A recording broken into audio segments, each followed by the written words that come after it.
આજે હું તમારી સાથે બટાકાને ભર્યા વગર, તળ્યા વગર અને સમાર્યા વગર શાક બનાવવાની રેસીપી શેર કરીશ.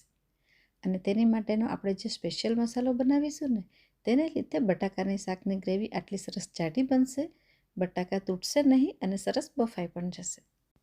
અને જો સ્વાદની વાત કરીએ તો આ શાકનો સ્વાદ તમને દમાલુના સ્વાદ જેવો જ લાગશે. તો પછી ચાલો ફટાફટ જોઈ લઈએ આ આખા બટાકાનું ભર્યા વગરનું શાક કઈ રીતે બનાવાય છે.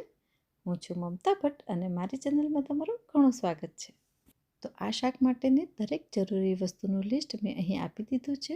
તો જો તૈયારી કરીને શાક બનાવવાની શરૂઆત કરશો ને તો તે ફટાફટ બની જશે. તો આ શાક બનાવવા માટે આવી નાની સાઈઝના બટાકા હોય ને, તે બટાકા આપણે 250 ગ્રામ લઈશું. અને સૌથી પહેલાં આપણે બટાકાને સારી રીતે ધોઈ અને છોલી લઈશું. અને તે પછી બટાકાની વચ્ચે આ રીતે અડધે સુધી કટ લગાવીશું. અને પછી બટાકાનું ઉલટું કરી ઓપોઝિટ સાઈડ પણ આ જ રીતે કટ લગાવીશું. આ રીતે કટ લગાવવાથી બટાકા સારી રીતે બફાઈ જશે અને મસાલો પણ અંદર સુધી પહોંચી શકશે. અને કટ લગાવ્યા પછી બટાકાને મૂકીશું પાણીની અંદર, જેથી તે કાળા ના પડી જાય. હવે આ શાકની ગ્રેવી બનાવવા માટે આપણે 150 ગ્રામ ડુંગળી લેવાની છે. સાથે જ 150 ગ્રામ જેટલા ટામેટાં લઈશું. બંનેને આપણે રફલી ચોપ કરીશું, કેમ કે આપણે તેને ક્રશ જ કરવાના છે. અને તે પછી લગભગ 1 ઇંચ જેટલું આદું છોલીને લઈશું, 10થી 12 લીમડાના પાન અને 3થી 4 કળી લસણ.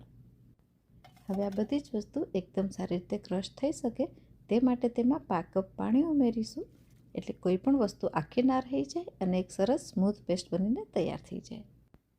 બસ લગભગ 1 મિનિટમાં તો આવી સ્મૂથ પેસ્ટ બનીને તૈયાર થઈ જશે. આજે આ શાક આપણે ડાયરેક્ટ કુકરમાં જ કરીશું અને તે પણ બટાકાને તળ્યા વગર.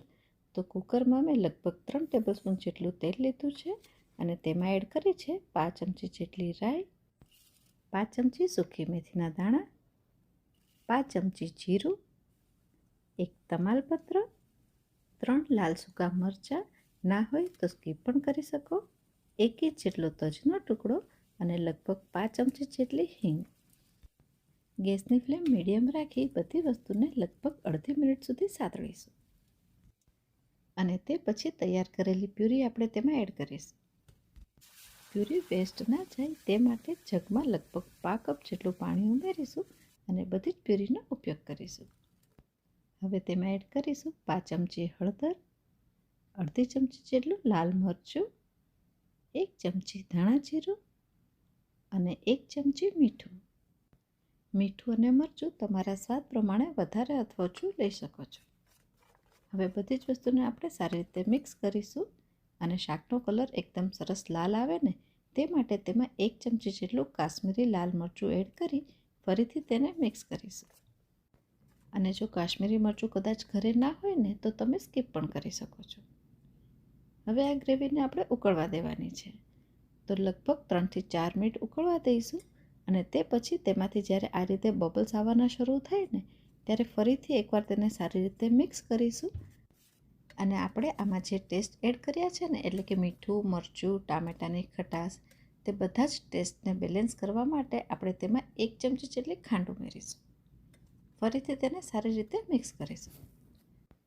આ શાકનો જે મેઇન મસાલો છે કે જે આ શાકને દમાલુનો ટેસ્ટ આપે છે તે પાછળથી એડ કરીશું, પરંતુ તે પહેલાં એડ કરીશું તૈયાર કરેલા બટાકા અને 5 ચમચી ગરમ મસાલો.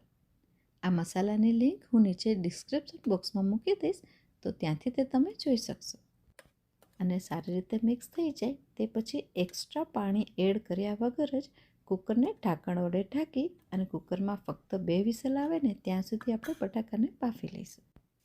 હવે શાકના સ્પેશિયલ મસાલા માટે અડધી ચમચી વરિયાળી, અડધી ચમચી શેકેલું જીરું, 1 મોટી ચમચી તલ, 1 મોટી ચમચી સિંગદાણા, 1 લીલી ઇલાયચી, 3થી 4 કાળા મરી.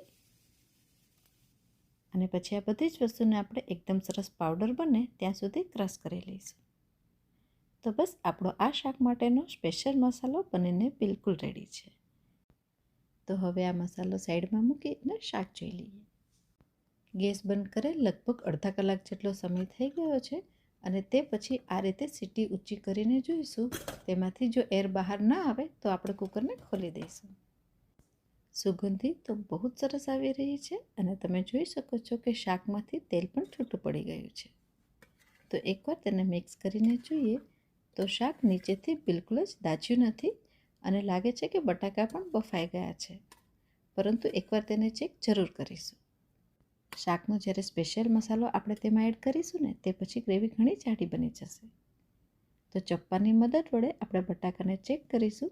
તો ચપ્પુ બહુ જ આરામથી બટાકામાં જઈ રહ્યું છે, એટલે કે આપણા બટાકા એકદમ સરસ રીતે બફાઈ ગયા છે. આ તમાલપત્રની જે સુગંધી અને સ્વાદ શાકમાં આવવાના હતા ને તે આવી ગયા છે. તો હવે આ તમાલપત્રને આપણે શાકમાંથી કાઢી લઈશું. સુગંધી અને કલર એટલા સરસ લાગે છે ને કે જોઈને જ ખાવાનું મન થઈ જાય. તો ચાલો થોડો ઓર સ્વાદ વધારી દઈએ. તો તેની માટે મેં 1 ટેબલસ્પૂન જેટલી કસૂરી મેથીને આ રીતે હાથેથી મસળીને તેમાં એડ કરી છે. અને તે પછી આપણો જે સ્પેશિયલ મસાલો છે ને તે એડ કરવાનો છે. તો મેં લગભગ 2 ટેબલસ્પૂન જેટલો તેમાં મસાલો એડ કર્યો છે અને થોડી સમારેલી કોથમીર. બટાકા એકદમ સરસ બફાઈ ગયા છે. તો મિક્સ કરતી વખતે બટાકા તૂટી ના જાય તે વાતનું આપણે ખાસ ધ્યાન રાખીશું અને બધી જ વસ્તુને આપણે સારી રીતે મિક્સ કરી લઈશું. શાકનો મસાલો શાકની સાથે સારી રીતે મિક્સ થઈ જાય તે માટે કુકરને ઢાંકણ વડે ઢાંકી અને 2 મિનિટ માટે ગેસ ચાલુ કરીશું અને તે પછી ગેસને બંધ કરી દઈશું. તો હવે ફાઇનલી જોઈ લઈએ કે આપણું શાક કેવું બન્યું છે. તો તેલ પણ સરસ છૂટું પડી ગયું છે અને જે શાકનો રસો છે ને ગ્રેવી તે પણ સરસ જાડી બની ગઈ છે અને બટાકાની ઉપર સરસ ગ્રેવી ચડી પણ ગઈ છે. આ શાકને તમે પૂરી, પરોઠા યા તો રાઈસ કોઈની પણ સાથે સર્વ કરી શકો છો અને દરેકની સાથે તે ઘણું જ ટેસ્ટી લાગતું હોય છે. પરંતુ સર્વ કરતાં પહેલાં તેને ગાર્નિશ કરીશું. તો મેં આજે પનીર અને કોથમીરનો ઉપયોગ કર્યો છે. તો આ રીતે બટાકાનું શાક તમે જરૂર ટ્રાય કરજો અને તમારા અનુભવ નીચે કોમેન્ટ બોક્સમાં મારી સાથે શેર કરવાનું બિલકુલ ના ભૂલતા. તો ફરી મળીશું એક નવી રેસીપી સાથે અને ત્યાં સુધી by. Cook tasty, stay healthy. Thank you.